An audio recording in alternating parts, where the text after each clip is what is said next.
Hello बच्चों। आज हम लोग प्रकाश के बारे में बात करेंगे। कक्षा 10 में आपका चैप्टर है प्रकाश, भौतिक विज्ञान का पहला चैप्टर। ठीक है बच्चों, इस स्लाइड में हम लोग परिभाषा देखेंगे, गुण देखेंगे, प्रकाश के परावर्तन देखेंगे, प्रतिबिंब देखेंगे, कैसे बनता है दर्पणों के माध्यम से। तो बच्चों आइए हम लोग शुरू करते हैं। सबसे पहले बात करते हैं हम लोग प्रकाश। क्या है प्रकाश? अच्छा बच्चों एक बात बताइए, जैसे जब अंधेरा होता है तो क्या आपको कुछ दिखाई पड़ता है? नहीं। लेकिन जैसे ही रोशनी होती है आपको दिखाई पड़ने लगता है। अर्थात प्रकाश क्या है? प्रकाश एक माध्यम है। क्या है बच्चों? प्रकाश एक माध्यम है। कौन सा माध्यम है? जिससे हम लोग देख सकते हैं। क्या कर सकते हैं? हम लोग देख सकते हैं। दूसरी परिभाषा का देखना चाहें तो प्रकाश ऊर्जा का एक रूप है जो हमारे दृष्टि संवेदन का कारण है। ठीक, अर्थात प्रकाश क्या है? एक ऊर्जा है। ऊर्जा बच्चों क्या होती है? ऊर्जा क्या होती है? कार्य करने की क्षमता। कार्य करने की क्षमता को हम लोग क्या कहते हैं? ऊर्जा कहते हैं। ठीक है, प्रकाश द्वारा अपनाए गए सरल पथ को क्या कहते हैं हम लोग? किरण कहते हैं। अर्थात जैसे प्रकाश चल रहा है, जैसे मान लीजिए प्रकाश चल रहा तो एक सीधे रेखा में चला, तो ये कैसा है? सरल पथ है। तो ये सरल पथ क्या कहलाएगा? किरण कहलाएगा। क्या कहलाएगा? किरण कहलाएगा। ठीक, जब ये खूब सारी किरणें मिल जाती हैं तो ये क्या बन जाती हैं? किरण पुंज। जैसे एक किरण ये आ रही है, ये आ रही है, ये आ रही है, सपोज ये आई, फिर ये आई, फिर ये आई, ये सब जब एक साथ मिल जाती हैं तो उसको हम लोग क्या कहते हैं? किरण पुंज कहते हैं, जो अपसारी भी हो सकता है और अभिसारी भी हो सकता है। अपसारी भी हो सकता है और अभिसारी भी हो सकता है। अर्थात कई पॉइंट से एक ही पॉइंट तक भी जा सकता है या एक पॉइंट से कई पॉइंट्स की ओर निकल सकता है। ठीक है, तो ये हो गया हमारा प्रकाश की परिभाषा। अब आगे देखते हैं हम लोग प्रकाश के गुण के बारे में बात करें कि प्रकाश के क्या गुण होते हैं।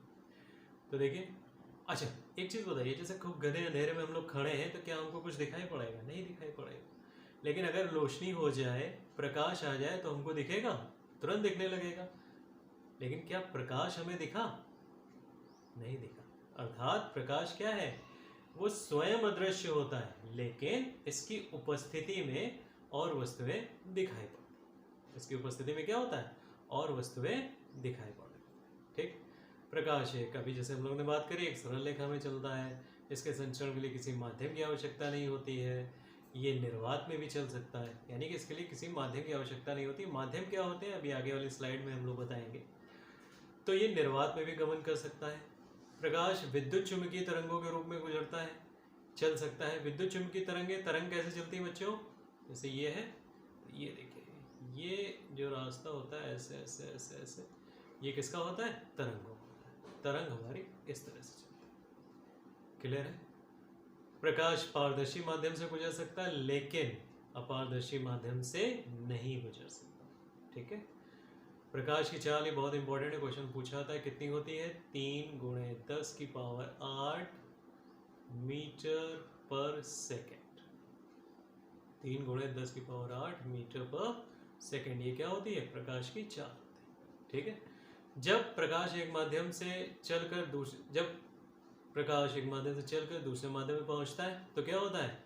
अपने पथ से विचलित हो जाता है। और ये घटना, यानी कि जैसे ये माध्यम है, यहाँ से चला और फिर यहाँ है, तो ये क्या हो गया? अपने रास्ते से विचलित हो गया। और ये घटना क्या कहलाती है? प्रकाश का अपवर्तन। लेकिन यदि इसी माध्यम में वापस लौट जाए, यदि इसी माध्यम में ये वापस लौट जाए तो क्या होगा बच्चों?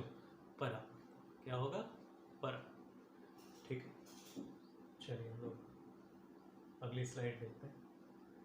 अब यहाँ पे आपके सामने है दीप्त वस्तुएं और अदीप्त वस्तुएं। दीप्त वस्तुएं और अदीप्त वस्तुएं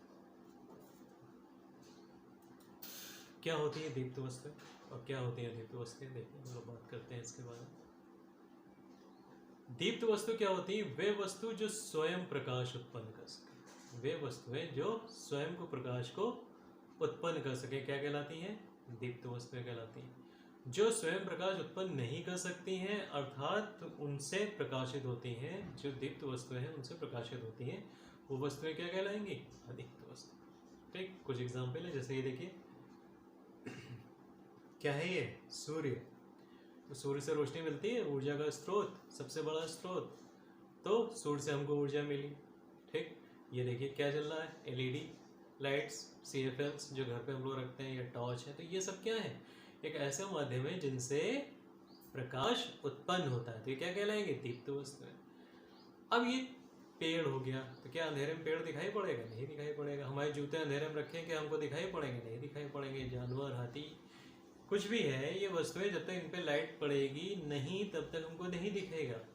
अर्थात ये सब क्या है, अदीप्त वस्तु। कैसी वस्तुएं हैं, अदीप्त वस्तु। ठीक, उसके बाद देखिए ये सबसे बड़ा एग्जाम्पल है, ये कौन है, चंदा, चंद्रमा, चंद्रमा। ठीक, तो क्या इनसे रोशनी आती है, इनसे रोशनी आती है, लेकिन ये अदीप्त वस्तु। क्यों, क्योंकि ये सूर्य से, देखिए ये लाइट दे रहा सूर्य, सूर्य से ये लाइट लेता है। ठीक, कम टू द नेक्स्ट। यहाँ पे देखिए कुछ उदाहरण दिए हुए हैं, अपारदर्शी। अच्छा, अब यहाँ पे पारदर्शी अपारदर्शी माध्यम में देख लें। अगर जो हमारी लाइट एक माध्यम में पढ़कर ये दूसरे माध्यम में चली जाती है, तो ये माध्यम कौन सा होगा, हमारा अपारदर्शी। लेकिन अगर ये पारदर्शी माध्यम, ये माध्यम कौन सा होगा, पारदर्शी, क्योंकि लाइट क्या हुआ, प्रकाश चला गया, प्रकाश क्या हुआ, चला गया, तो ये कौन सा हो गया, पारदर्शी। लेकिन प्रकाश नहीं गया तो कौन सा माध्यम होगा, अपारदर्शी माध्यम। ठीक है, यहाँ पे देखिए कुछ एग्जाम्पल हम लोगों ने दिए हैं, आप एग्जाम्पल्स को गौर से देखिए। अपारदर्शी माध्यम का एग्जाम्पल क्या है, चट्टान का टुकड़ा, एल्यूमिनियम शीट, ये सारे उदाहरण किसके हैं, दर्पण, लकड़ी का तख्ता, ये सारे सब क्या हैं, हमारे एग्जाम्पल है किसके, जी हाँ, अपारदर्शी के। ठीक, अब अगर हम लोग यहाँ देखें तो पारदर्शी माध्यम के दिए हुए हैं। पारदर्शी माध्यम के देखिए क्या क्या एग्जाम्पल्स हो गए हमारे पास, देखिए वायु है, जल है, धुआं है, वायु हो गया, जल हो गया, धुआं हो गया, ये सारे कैसे एग्जाम्पल हैं, हमारे पारदर्शी माध्यम के। अब यहाँ पे देखिए एक शब्द आया है, पारभाषक, पारभाषी, इसके बारे में भी हम लोग बात करते हैं, पारभाषी क्या होता है। इसके अलावा एग्जाम्पल है समतल कांच की शीट, कोहरा हो गया, सेलफोन शीट हो गई, तार की जाली हो गई। यहाँ पे देखिए एग्जाम्पल दिया हुआ है दीप्त वस्तुओं का और अदीप्त वस्तुओं का दिया, ये देखिए दीप्त वस्तु, और ये कौन सी वस्तु है, दीप्त वस्तु। लाल तप्त का लोहे का टुकड़ा, यानी जब लोहा लाल हो जाता है एकदम तो उससे रोशनी निकलती है, तो क्या हो गया, दीप्त हो गया। प्रकाशमान प्रतिदीप्त नलिका, जिसको हम लोग LED भी कहते हैं, ये क्या हो गया, ये भी हो गया, है ना। गैस बनने की ज्वाला, प्रकाशमान टार्च, सूर्य, चंद्रमा यहाँ पर नहीं है। ठीक है, तो ये सारे एग्जाम्पल क्या थे। अच्छा, चंद्रमा में भी जुगनू, ये एग्जाम्पल भी इम्पोर्टेंट है, जुगनू का। जुगनू कब, जब रात में होता है, क्योंकि वो रोशनी फेंकता है ना, उसके अंदर कुछ फ्लोरेंस एंजाइम्स होते हैं जो वो स्रावित किया जाता है, उसकी वजह से ये दिखता है। मिट्टी का तेल का स्टोव, मिट्टी का तेल का स्टोव को देखिए यहाँ पे लिखा है, क्योंकि ये अदीप्त होगा, क्योंकि ये जल नहीं रहा। अगर ये जल रहा होता तो इसको हम क्या कहते हैं, दीप्त। ठीक, चलिए नेक्स्ट पॉइंट पे देख लेते हैं। यहाँ पे पारभाषक माध्यम क्या होता है। पारभाषक माध्यम वो माध्यम होता है, पारभाषक माध्यम वो माध्यम होता है जो अपारदर्शी हो लेकिन व्यवहार किसकी तरह करे, पारदर्शी की तरह। जो हो अपारदर्शी लेकिन व्यवहार किसकी तरह करे, पारदर्शी की तरह, या पारदर्शी हो व्यवहार किसकी तरह करे, अपारदर्शी की तरह, तो वो माध्यम क्या कहलाएगा, पारभाषक। ठीक है, उदाहरण के लिए देखिए ये पेपर लिए, पेपर कैसा होता है, अपारदर्शी, लेकिन इसने क्या किया, ऑयल लगा दिया। ऑयल लगाने के थोड़ी देर बाद देखो पेपर के चारों ओर दिखने लगा आर पार, तो ये क्या था, अपारदर्शी था, लेकिन कैसा व्यवहार करने लगा, पारदर्शी। तो ये हो गया हमारा पारभाषक, राइट। एग्जाम्पल के तौर पे ले लेते हैं, सब जल है, पानी, इसके आर पार तुम देख सकते हो, ठीक, लेकिन अगर गंदा पानी है, नाली का पानी, तो क्या देख पाओगे, नहीं देख पाओगे। जैसे वायु है, तो साफ वायु है तो इसके आर पार हम लोग सबको देख सकते हैं, लेकिन जाड़े के दिनों में जब कोहरा पड़ता है तो क्या हम देख सकते हैं, हम नहीं देख सकते। ठीक है, तो ये सब एग्जाम्पल किसके हैं, पारभाषक माध्यम के। हम लोग आते हैं प्रकाश का परावर्तन क्या होता है, जैसे मान लीजिए ये कोई सरफेस, ठीक, प्रकाश की किरण आई, टकराई और वापस इसी माध्यम में लौट गई, ठीक। तो ये घटना क्या कहलाती है, प्रकाश का परावर्तन, यानी कि जब किसी वस्तु पर सॉरी पड़ने वाली प्रकाश किरण उस पर पड़ने के बाद पुनः उसी माध्यम में लौट जाती है, तो प्रकाश की ये घटना क्या कहलाती है, परावर्तन कहलाती है, ठीक है। परावर्तन के दो नियम होते हैं, क्या, आपतित किरण, परावर्तित किरण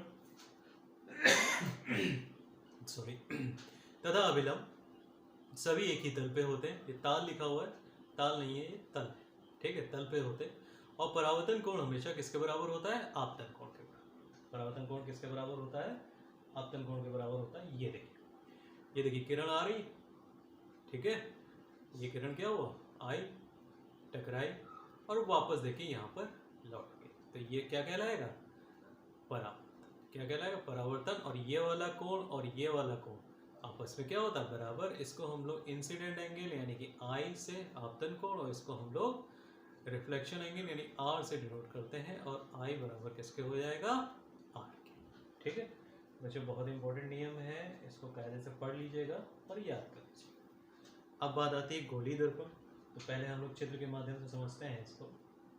देखिए, अगर कोई एक हॉलो स्फेयर लें यानी कि खोखला गोला लें, जैसे ये खोखला गोला है सपोज, ठीक, और इसको बीच से हमने दो हिस्से कर दिए। एक हिस्सा हमको ये मिला, एक हिस्सा हमको ये मिला। एक में हमने क्या किया, इस तरफ पॉलिश कर दी, और दूसरे में हमने क्या किया, इस तरफ पॉलिश कर दी। जब इस तरफ से पॉलिश कर दी हमने, तो अब परावर्तक पृष्ठ कैसा रह गया इसका, ये देखिए धसा वाला। तो इसको हम लोगों ने कहा अवतल लेंस। यहाँ पर परावर्तक पृष्ठ क्या हो गया, ये उभरा वाला, उभरा यानी कि छोटा ऊ, तो ये हो गया उत्तल। क्या हो गया, उत्तल। तो देखिए चित्र बना हुआ है आपके सामने। ये दबा हुआ पृष्ठ, तो ये कौन सा है, अवतल। ये उभरा हुआ पृष्ठ, तो ये कौन सा है, उत्तल, ठीक। आगे बढ़ते हैं। तो जब ये गोली दर्पण है, देखिए क्या परिभाषा यहाँ पे लिखी हुई है, जब एक पृष्ठ, गोली दर्पण वो दर्पण है जिसका एक पृष्ठ वक्र, वक्र का मतलब क्या होता है, जो सीधे रेखा ना हो, इस तरह से घुमावदार बना हो, तो वक्र हो। ये दो प्रकार के होते हैं। नंबर एक प्रकार हमारा कौन सा आ गया, अवतल दर्पण। नंबर दो कौन सा आ गया, उत्तल दर्पण। अवतल दर्पण में क्या होता है, परावर्तक पृष्ठ कहाँ, अंदर की तरफ होता है, और परावर्तन के बाद एक बिंदु पर मिला देता है। उत्तल में कहाँ होता है, बाहर की तरफ, और ये क्या करता है, परावर्तन के बाद एक बिंदु पर फैला देता है, ठीक है बच्चों। चित्र था, हम लोगों ने देख लिया था। आइए अब दर्पण से संबंधित परिभाषाएं देख लेते हैं, बहुत इंपॉर्टेंट है, काफ़ी पूछा जाता है इनके बारे में परीक्षाओं में। तो ये देखिए हमारा अवतल दर्पण बना हुआ है, और ये क्या बना हुआ है, उत्तल, ठीक। अच्छा, ये जो डॉटेड लाइंस दिख रही हैं आपको, इसका मतलब क्या है, ये वही गोला है जिससे ये बना हुआ है ना। तो इस गोले का केंद्र, यानी कि जो कोई भी वृत्त बनाएंगे तो उसका केंद्र होगा ना, तो उस वृत्त का केंद्र जिससे ये अवतल दर्पण या ये उत्तल दर्पण निकाला गया है, वो क्या कहलाता है बच्चों, वक्रता केंद्र। और इस दर्पण का ये जो मध्य भाग है बच्चों, ये क्या कहलाएगा, ध्रुव कहलाएगा। तो वक्रता केंद्र और ध्रुव के बीच की दूरी बच्चों क्या होती है, वक्रता त्रिज्या। यही हाल इधर भी होगा, ठीक, वक्रता त्रिज्या, ओके। ये ध्रुव हो गया। और जो लाइन, ये सबसे इंपॉर्टेंट है, जो लाइन कहाँ से जा रही है, देखिए जो लाइन मुख्य वक्रता केंद्र और ध्रुव से होकर जा रही है, देखिए डॉटेड लाइन दिख रही है आपको, ये लाइन हमारी क्या कहलाएगी, मुख्य अक्ष। क्या कहलाएगी, मुख्य अक्ष, ठीक है। यही चीज़ यहाँ पर भी, ये देखिए मुख्य अक्ष बनी, और ये लाइन कहाँ से होकर जा रही है, ये हो गया हमारा सेंटर ऑफ कर्वेचर अर्थात वक्रता केंद्र, और ये हो गया ध्रुव, इससे होकर लाइन जा रही डॉटेड, ये क्या कहलाएगी हमारी। इसके बाद ये मुख्य अक्ष, वक्रता केंद्र और इसकी परिभाषा लिखी हुई है। इसमें जो नोट्स हैं इनको आप लोग पॉज करके वीडियो नोट कर सकते हैं। आगे बढ़ते हैं हम लोग। ये देखिए मुख्य फोकस, फोकस दूरी और फोकस तल। तो बच्चे यहाँ पे थोड़ा सा हम आपको बता दें फोकस क्या होता है और किस तरीके से इसका प्रयोग होता है। एक स्क्रीन खोल लेते हैं हम लोग। देखिए ये हमारा कौन सा दर्पण है, दबा हुआ है तो अवतल दर्पण। ठीक है, ये क्या है, इसका मध्य बिंदु। किससे डिनोट करते हैं हम लोग? P से। और ये एक रेखा चली आ रही है, कौन सी है? मुख्य अक्ष। ठीक, इस मुख्य अक्ष के समांतर अगर कोई रेखा आए, इस मुख्य अक्ष के समांतर कोई रेखा आई, ये आ रही है, तो टकराने के बाद ये मुख्य अक्ष को जिस बिंदु पर काटेगी, ठीक है बच्चों, वो क्या कहलाएगा? फोकस। क्या कहलाएगा? फोकस। और फोकस से पोल की, यानी कि ध्रुव की, हम सारी दूरियां कहाँ से लेते हैं? ध्रुव से लेते हैं। तो फोकस से पोल के बीच की दूरी हमारी क्या कहलाएगी? स्मॉल एफ से डिनोट करेंगे फोकस दूरी। क्या कहलाएगी? फोकस दूरी। ऐसा ही कुछ होगा किसमें बच्चों? हमारा उत्तल दर्पण में। अब ये देखिए उत्तल हो गया, ये पॉलिश कर दी गई। ठीक, यहाँ पर भी ये पोल है। अब ये किरण आएगी, टकराई, अब ये अंदर तो जाएगी नहीं, ये कहाँ जाएगी? बाहर चली जाएगी। तो हम ये इमेजिन करेंगे कि ये यहाँ कहीं पर टकराती, और ये बिंदु क्या कहलाता है? हमारा फोकस।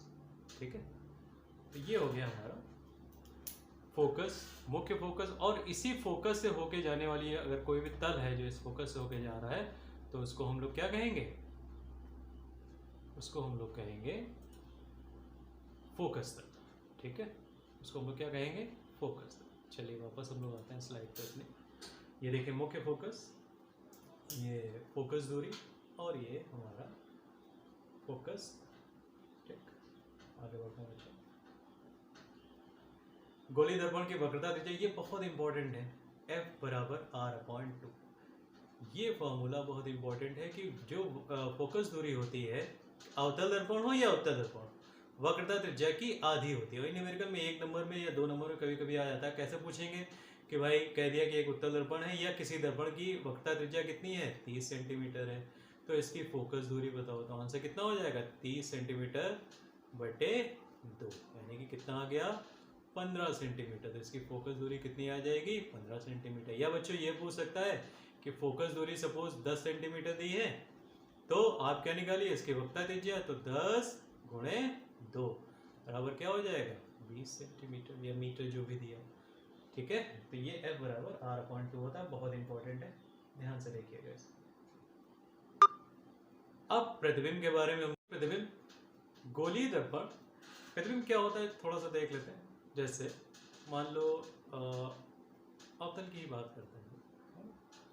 ये अवतल दर्पण है, ये एक रे आई, ठीक, और आने के बाद ये यहाँ चली गई ऐसे। ओके, और सपोज ये सी है, कोई एक रे ऐसे चली गई, तो ये दोनों रे जहाँ काटेंगी, दोनों किरणें जहाँ काटेंगी, वहाँ पर क्या बनेगा?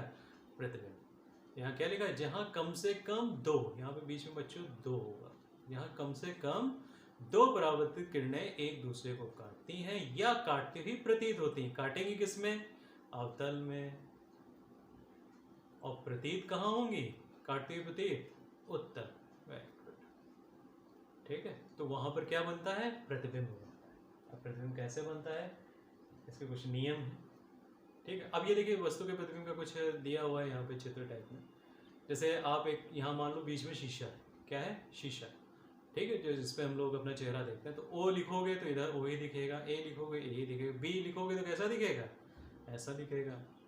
C लिखोगे कैसा दिखेगा? ऐसा। 7G, ये एरोज बने हुए है ना। तो ये सब क्या होते हैं? हमारे प्रतिबिंब होते हैं। ठीक है, इनके बारे में बात हो रही थी।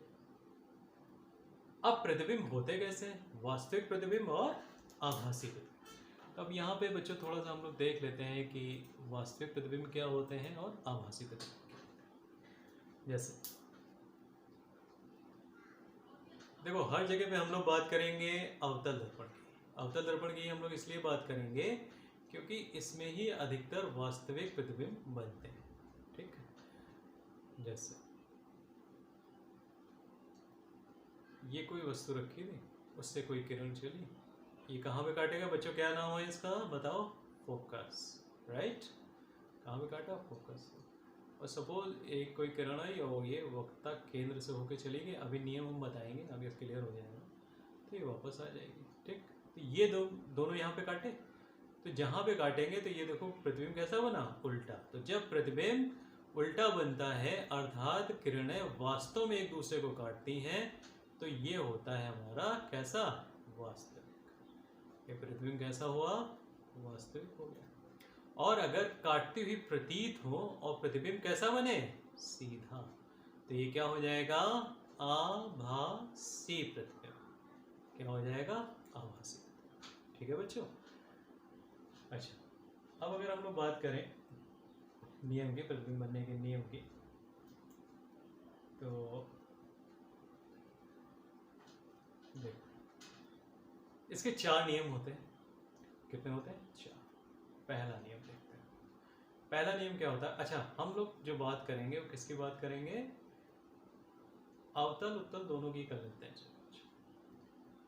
ये हमारा कौन सी है, मुख्य अक्ष। तो पहला नियम क्या है, मुख्य अक्ष के समांतर कोई रेखा आएगी तो परावर्तन के बाद कहाँ से होके जाएगी, फोकस से।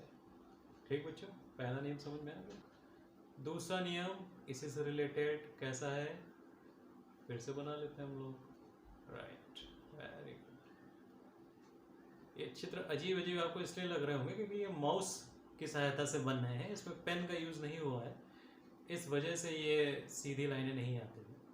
अब ये कौन सा पॉइंट है, फोकस। तो जो फोकस से होके किरण जाएगी वो परावर्तन के बाद मुख्य अक्ष के समांतर हो जाएगी।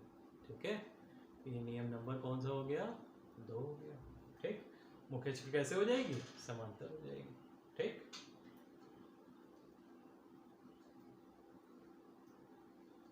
तीसरा नियम, नियम नंबर 3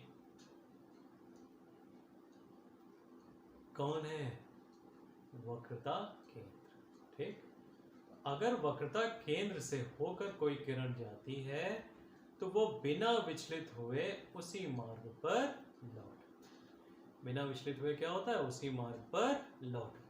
ठीक, कहाँ से, जब ये वक्रता केंद्र से होकर जाए। ठीक, तो ये कुछ नियम हैं जिनके बारे में हम लोग बात कर रहे थे। तो अभी देखिए ये प्रतिबिंब वगैरह की बात हुई थी, आगे वाली स्लाइड देखते हैं हम लोग। ये वास्तविक प्रतिबिंब था, यानी जिनको पर्दे पे प्राप्त किया जा सकता है, जिसको कहाँ पे, पर्दे पे प्राप्त किया जा सकता है, वास्तविक प्रतिबिंब कहलाते हैं। और वास्तविक प्रतिबिंब हमेशा किससे बनते हैं बच्चों, अवतल दर्पण से या उत्तल लेंस से। अगले चैप्टर लेंस का है, उसमें बताएंगे।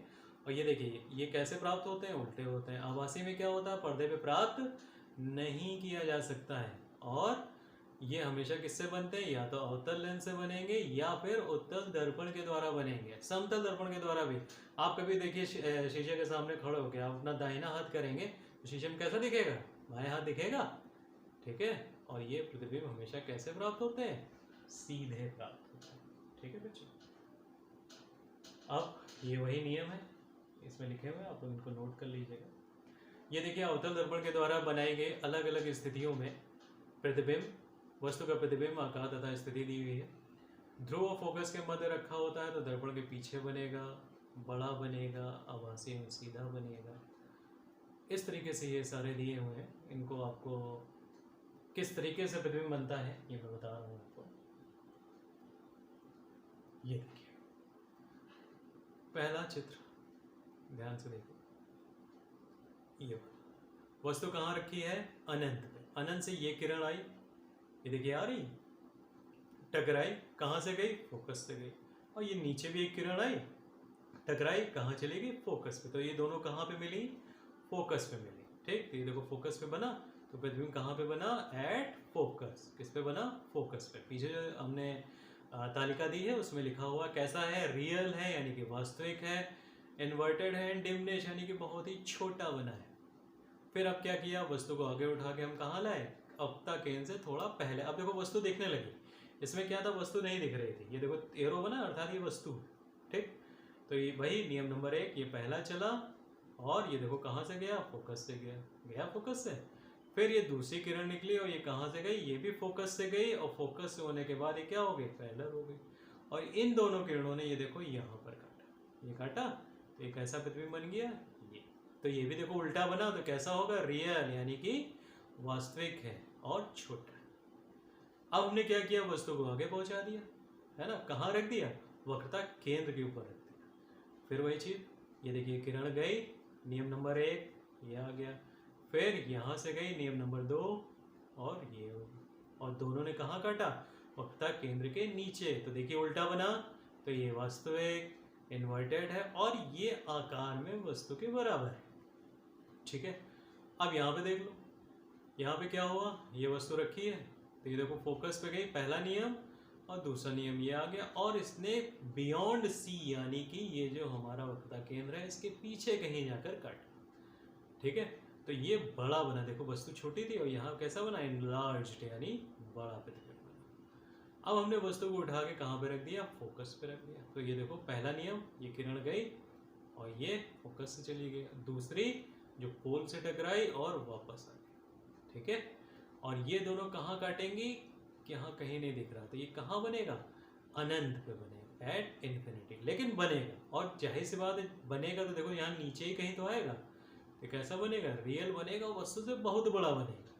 ठीक, अब आखिरी कंडीशन, एकमात्र ऐसी कंडीशन है जहां पर ये देखो सीधा बनना है, तो ये आभासी प्रतिबिंब बनाता है अवतल दर्पण, जब फोकस और ध्रुव के बीच में रखा जाता है। तो ये देखो पहला नियम, ये जाके इधर आया, और ये दूसरा नियम जो पोल से है, इन दोनों को हमने पीछे में लाया तो जाके हमारा ये।